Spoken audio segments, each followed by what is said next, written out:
Assalamualaikum warahmatullahi wabarakatuh. Jumpa lagi dengan saya Idris Putra.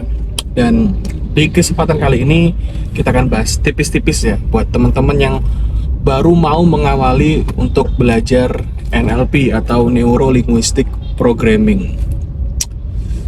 Jadi biar nggak kebingungan ya, silakan simak video ini sampai habis.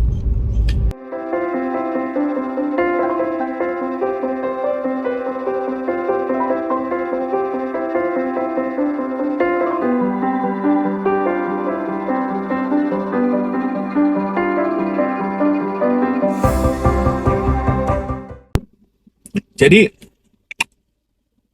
banyak yang kebingungan ketika belajar NLP itu baiknya belajar sendiri dari baca buku atau lihat video-video di YouTube gitu kan, ataukah ikut kelasnya.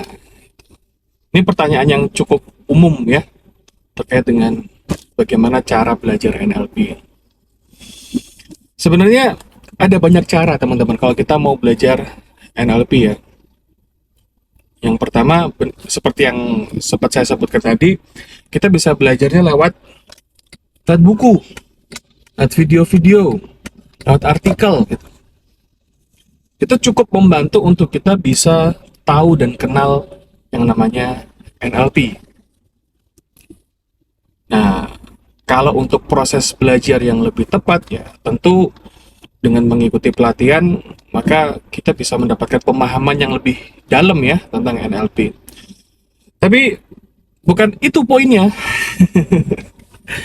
Kalau sebelum kita belajar NLP, kita perlu tahu dulu apa sih dampak yang akan dihasilkan saat kita itu belajar NLP gitu ya. Termasuk ketika teman-teman melihat video ini, harapannya bisa mendapatkan gambaran ya, manfaat ketika belajar NLP. Jadi yang pertama, kalau kita itu belajar NLP, kita akan mendapatkan pemahaman yang lebih luas, lebih dalam tentang cara berpikir kita. Bagaimana suatu perilaku itu dapat terbentuk. Bagaimana kata-kata yang kita ucapkan itu berpengaruh terhadap cara berpikir kita, pada cara berpikirnya orang lain. Terus bagaimana kita bisa menstrukturkan, mempolakan, mengkodekan suatu perilaku. Maksudnya gimana? Jadi kalau kita itu pernah berhasil melakukan suatu hal ya, itu kan nggak mungkin terjadi begitu aja gitu. Pasti ada polanya. Kalau kita nggak mengenali polanya tersebut, maka yang terjadi adalah ya kita nggak mungkin bisa mengulangi keberhasilan dari apa yang pernah kita lakukan. Kalau kita sudah menemukan polanya, maka ya tinggal kita ulangi aja apa yang sudah pernah berhasil kita lakukan sebelumnya. Lalu begitu juga dengan apa yang berhasil dilakukan oleh orang lain. Ketika orang lain punya kemampuan khusus ya, suatu skill, suatu kehebatan. Nah, dengan belajar NLP, kita bisa tuh menduplikasinya. Kita bisa menirunya. Dengan cara nanti ada beberapa metode, beberapa teknik dalam NLP untuk kita tuh menstrukturkan apa sih persisnya yang dia lakukan sehingga dia tuh berhasil melakukan hal tersebut. Nah, itulah hal-hal yang bisa kita dapatkan kalau kita itu mempelajari NLP ya.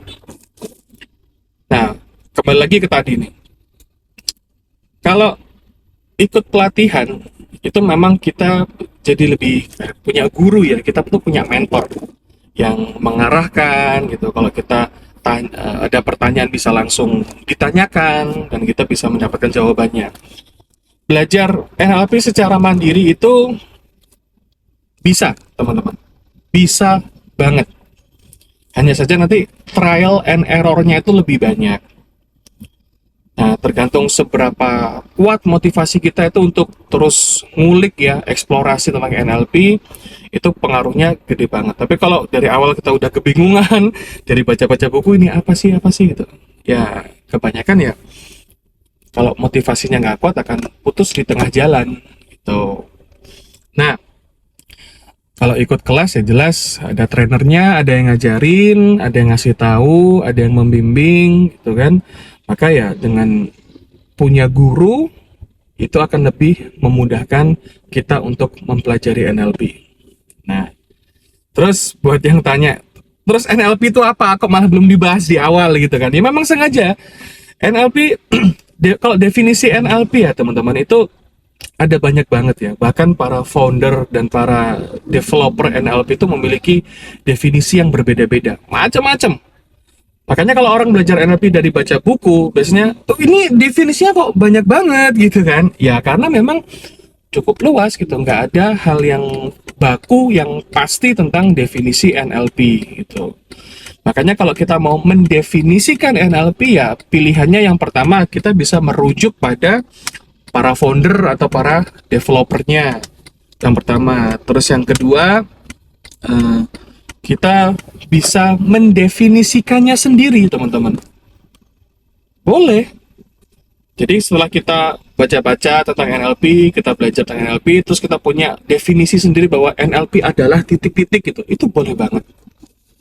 Nah yang berikutnya, kita mengadopsi definisi dari guru atau trainer NLP yang mengajarkannya kepada kita. Nah, jadi gitu. Definisi NLP gampang banget sebenarnya. Tinggal browsing aja pasti ketemu kok. NLP adalah Neuro Linguistic Programming adalah, lah itu pasti ketemu tuh. Nanti ada yang dijelasin satu-satu, neuro itu apa, linguistik itu apa, programming itu apa, sehingga neuro linguistic programming adalah itu apa. Nah, itu ketemu semua nanti. Oke, jadi poin terpentingnya adalah kita perlu tahu dulu bahwa apa sih dampak yang dimunculkan saat kita itu mempelajari NLP. Oke ya, mudah-mudahan ini bisa jadi insight buat teman-teman untuk mulai belajar NLP, untuk mulai ngulik NLP dengan berbagai macam cara yang terbaik menurut teman-teman yang bisa dilakukan teman-teman saat ini. Gitu ya. Nah, ini seri belajar NLP yang pertama. Mudah-mudahan nanti kita bisa masuk di pembahasan seri belajar NLP yang kedua. Saya Dusutra, terima kasih. Assalamualaikum warahmatullahi wabarakatuh.